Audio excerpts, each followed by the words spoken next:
is they took men and boys, and there was a whole procession. Put them on trucks, and they did a whole parade down Jaffa Road.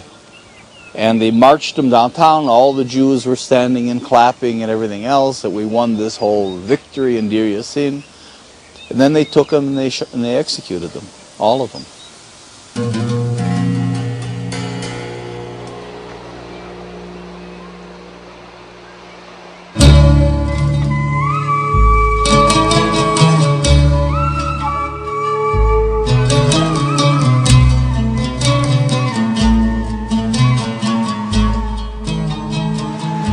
They multiply more or less the number to 250 people who were killed in order for the Zionists, in order to say that you Arabs have to run away, if not this what will happen to you. And for the Palestinians, they try to say that, look to the world, they try to say to the world, look how cruel the Zionists are, and you have to come to help us. That, I guess, is why Deir Yassin was heard about, because it was an act done for publicity purposes in a way. Like, they did this and they wanted people to know that it happened. It's reported on April 10th in the New York Times. This was an exaggeration designed to scare the Arabs, to cause them to leave Palestine, to drive them out.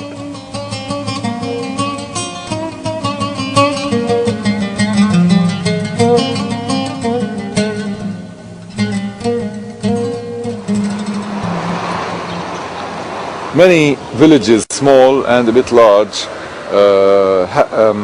suffered of the same things. People were massacred by Jewish terror groups at that time, and it was meant really that people would run away from their villages and their homes. In Labun there happened one massacre of 12 people, I think. الكويكات، الغبسية، البصة. In 48 we have Lifta, we have Colonia, we have Birwe, Bir'im, Iqrit, Damoun.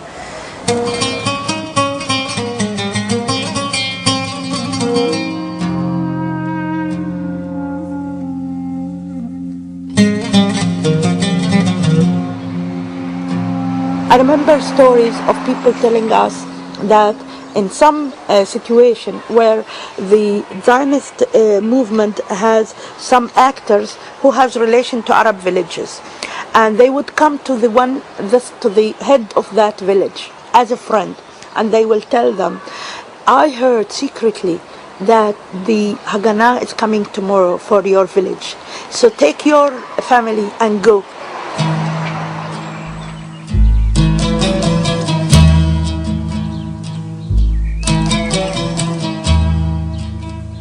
Deir Yassin and the massacre at Deir Yassin was the reason that many, many Arabs, the estimates are between 750 and 900,000 Arabs, were driven from their homes in 1948.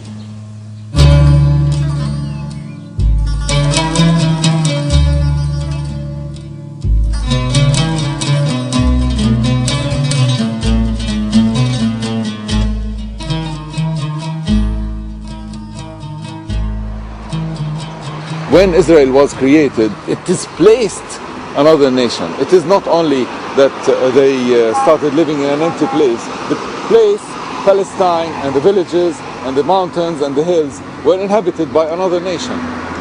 Arabs were not called out or left voluntarily to reorganize and come back in and drive the Jews to the sea. That's a myth, a lie.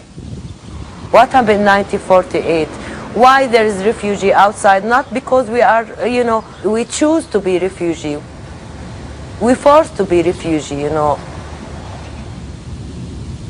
They were ethnically cleansed.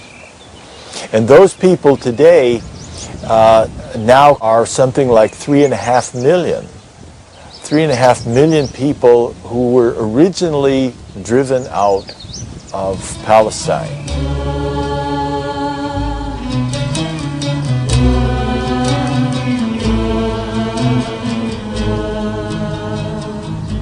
I don't know if I'm speaking now about Deir Yassin, or I'm speaking about Kufr Qasim, or I'm speaking about Tantura, or I'm speaking about other massacres. It's the whole story of the Nakba. It's the story of my own people. It's the story of how I was able to remain. So by chance I'm here. By chance I was able to stay. By chance I was able to be born to a young man and woman who were staying in 1948.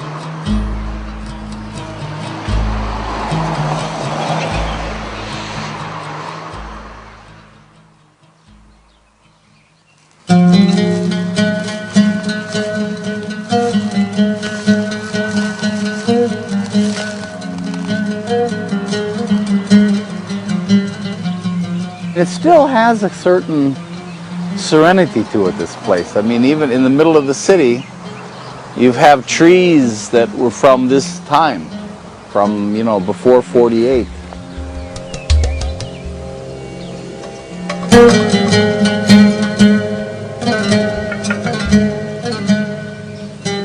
A piece of stone that was obviously broken off, that was a part of some gravestone or some tomb.